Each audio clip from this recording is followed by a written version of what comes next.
Pronto, todo mundo recuperado, tudo em ordem. A gente vai falar com o cirurgião bucomaxilofacial, é sempre um desafio falar, o Dr. Flávio Torezan, sobre a apneia do sono. O que é a apneia do sono, Dr. Flávio? A apneia do sono é a obstrução das vias aéreas superiores durante o sono, né? Ela é confundida com ronco, mas ela não é só o ronco.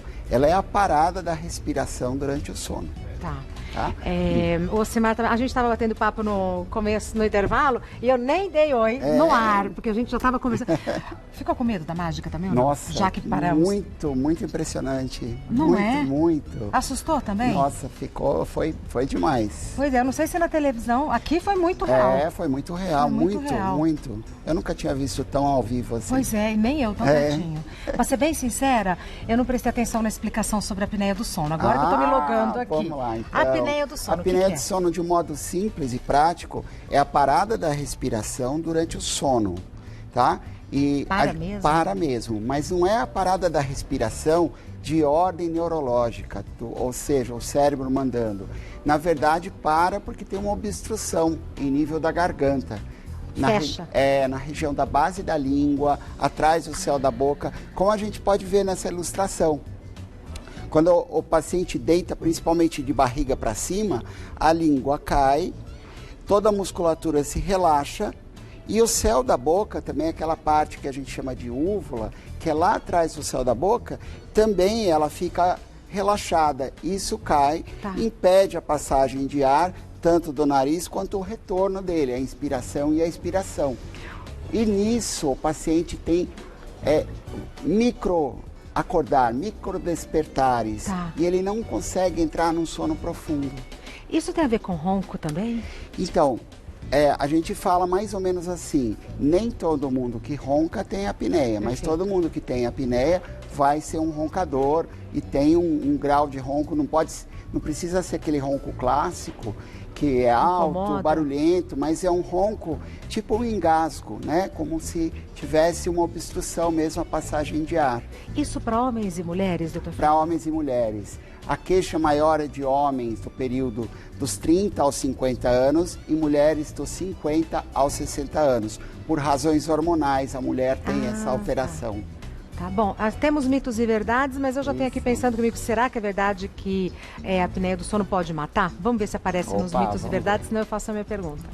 É mito ou verdade que a arritmia cardíaca e pressão alta podem ser sintomas de apneia do sono? Podem, Regina, podem. Não só a arritmia cardíaca, como a hipertensão, existem outros sintomas do organismo relacionados com o doente que tem apneia do sono. Olha aí, a gente pode ver, as mais comuns é o paciente irritado, o paciente cansado. Porque não dorme bem, né, doutor? Exato, a privação de sono causa tudo isso. Ansiedade e depressão andam juntos e é muito comum o paciente que tem uma apneia grave não tratada ter depressão e ansiedade. Poxa vida. Outra que é super, essa daqui para mim é a mais importante. Todo paciente que tem sobrepeso, Regina, ele engorda por fora, na região do pescoço, ele fala, meu colarinho da camisa aumentou. Mas ele está engordando também na região das vias aéreas e na base da língua. Então esse é um paciente que vai ter uma apneia do sono mais severa ao longo do tempo. A impotência sexual, a gente percebe os pacientes com uma queda da libido muito grande. Dificuldade de memória e concentração está sempre relacionada à privação do sono. Diabetes e síndromes metabólicas justamente relacionadas ao sobrepeso. Então, o sobrepeso aumenta a apneia e a apneia aumenta o sobrepeso. Vira um ciclo. E tem um dado mais interessante ainda, Regina. Descobriu-se numa pesquisa de final de 2018 que também a privação do sono pode ser um agente desencadeador da doença de Alzheimer. Nossa, olha que sério. E o estudo super recente? Super recente, super. Doutor, então assim, são muitas as ramificações ruins a partir da apneia do sono. Sim. A minha formação é em odontologia e a minha especialidade chama-se cirurgia bucomaxilofacial, onde é o papel do dentista dentro do tratamento da apneia do sono. Na verdade, por causa da obstrução das vias aéreas, é que o dentista tem maneiras clínicas com uso de aparelho ou cirurgias para que se faça essa desobstrução durante o sono. Às vezes vem a pergunta, porque assim, o quadro de doenças do sono é muito amplo, mas o dentista ele está habilitado justamente na apneia obstrutiva. Perfeito. Vamos para o próximo. É mito ou verdade que dormir de barriga para cima favorece o agravamento da doença?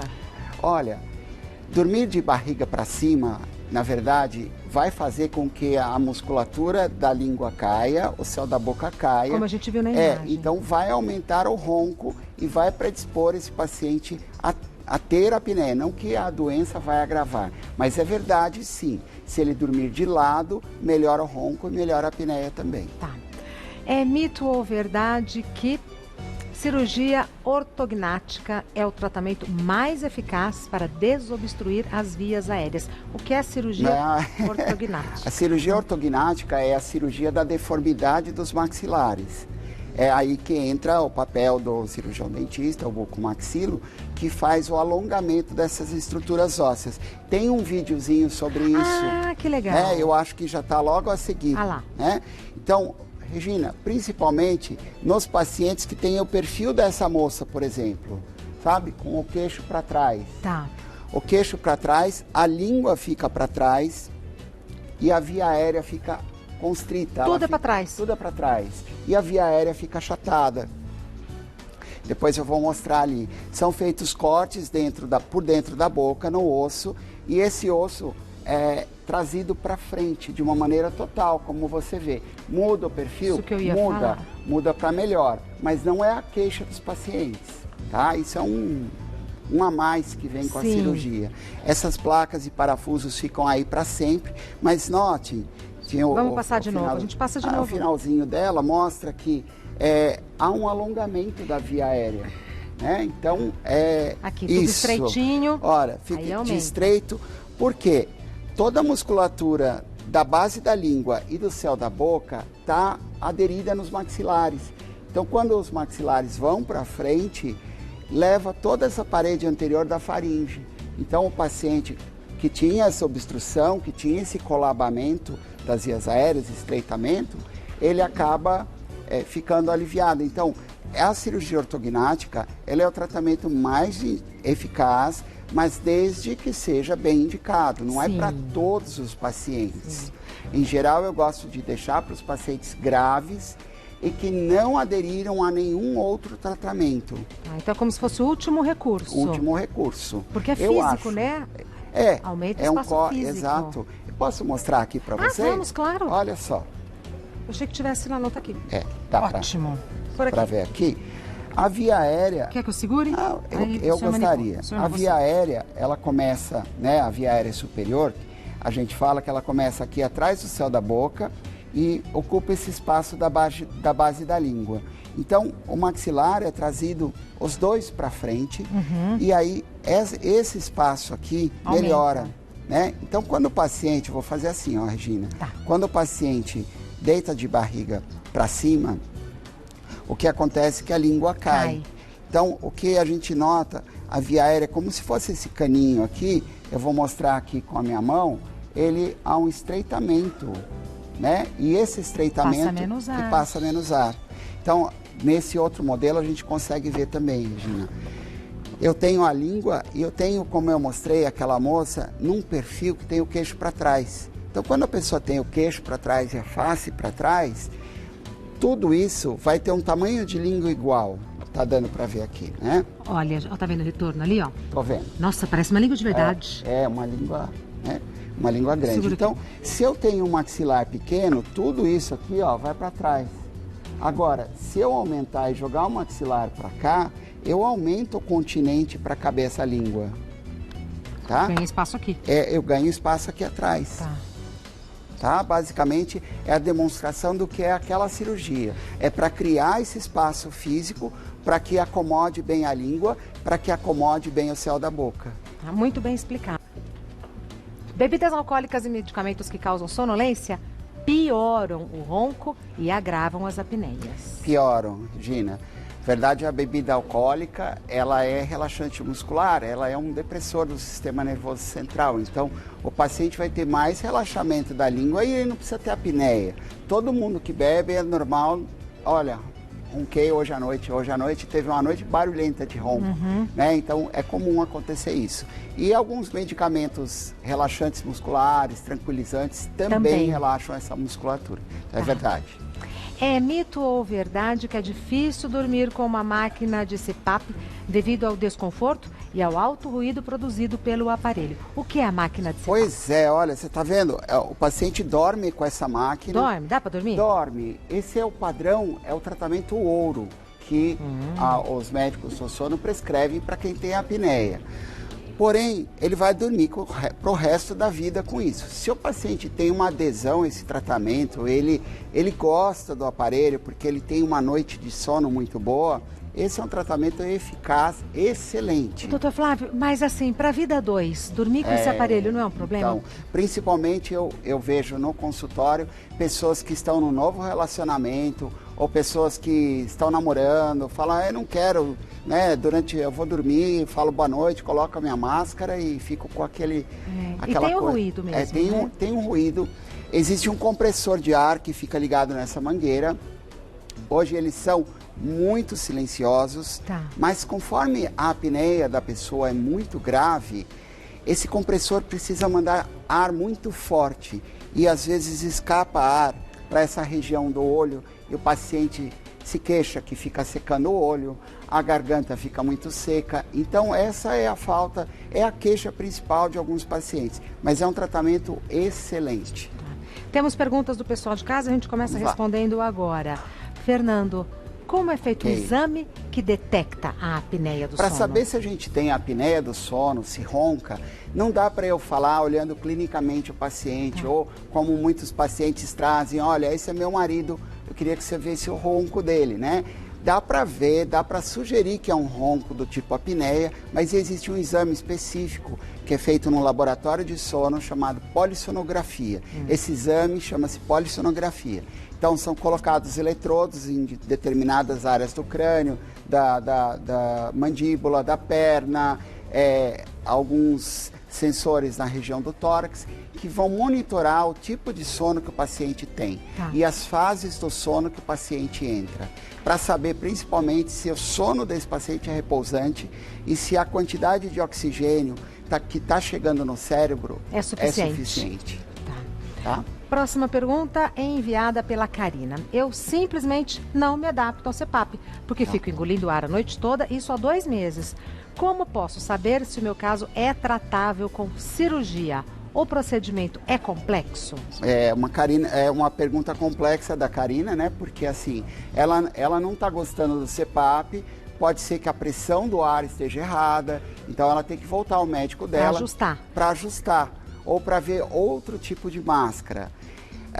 Para indicar a cirurgia, eu preciso saber se o paciente está obeso. Em geral, eu gosto que o paciente perca peso, ele tenha... É uma cirurgia, né? É uma cirurgia, né? Então, às vezes, eu preciso tratar em conjunto e o cirurgião bariátrico, às vezes, faz uma pequena cirurgia no estômago, que ele tira um pedaço do estômago, o paciente emagrece 20, 30 quilos e melhora muito da apneia. Né? Então, e aí não precisa da cirurgia. Não precisa da minha cirurgia, né? Às vezes ele não tem uma obstrução, é mais por gordura. Então, assim, o caso dela precisa ser examinado, precisa saber se ela tem um sobrepeso, se ela tem uma obesidade e se ela não se adapta a outros tipos de tratamento. Existe também, Regina, um aparelho que você coloca nos dentes que joga a mandíbula para frente. Né? Então, o paciente dorme com aquilo na boca, chama aparelho intraoral. É super eficiente também, tá? Em geral, o dentista faz sob medida, faz o molde e tal e faz sob medida. Agora, essa cirurgia que nós vimos aí detalhe, é complexa? Ela não é uma cirurgia complexa se eu fizer num indivíduo de 30 e poucos anos, mas todos os pacientes que chegam no consultório têm uma apneia grave, já vieram de insucesso desses tratamentos e já está na casa dos 50, 60, 70 anos. Então eu corro mais riscos, mas é uma cirurgia que eu preciso de 2 dias de internação e ela é uma cirurgia rápida. Ela dura 3 horas, no máximo 3 horas, 4 horas.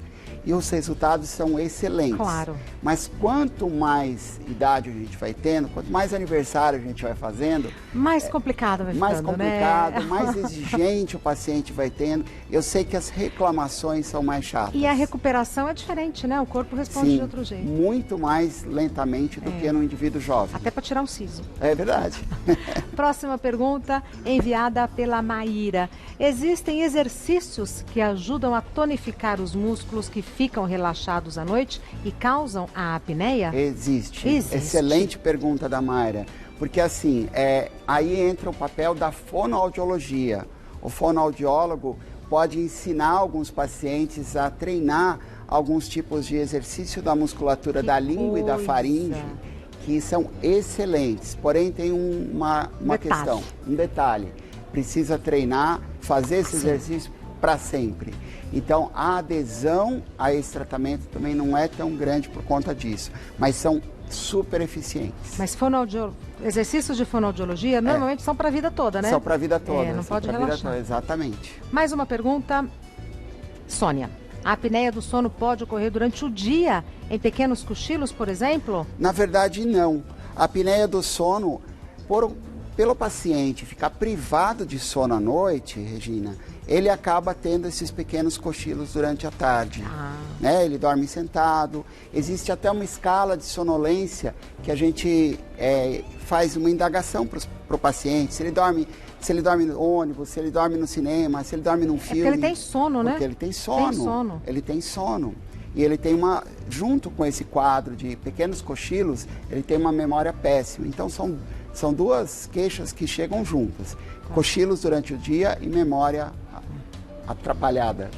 Muito obrigada pela oferta, viu? Para eu extrair o siso. Obrigado, O doutor José Flávio Torezan é cirurgião bucomaxilofacial. Falei direitinho. Falamos sobre a apneia do sono. O telefone do doutor Flávio é 11 3071 0800. 3071 0800. Site do doutor Flávio, Ortognática Torezan. Ortognática com G mudo. Ortognática Torezan. Torezan com N de navio no final. ortognáticatorezan.com.br. Muitíssimo obrigada. Você, Perdão pela falta de concentração no começo, imagina. mas eu estava no impacto da guilhotina. Muito obrigado. É um prazer estar aqui. Prazer sempre recebê-lo. Vai com Deus, viu? Muito obrigado. Obrigado.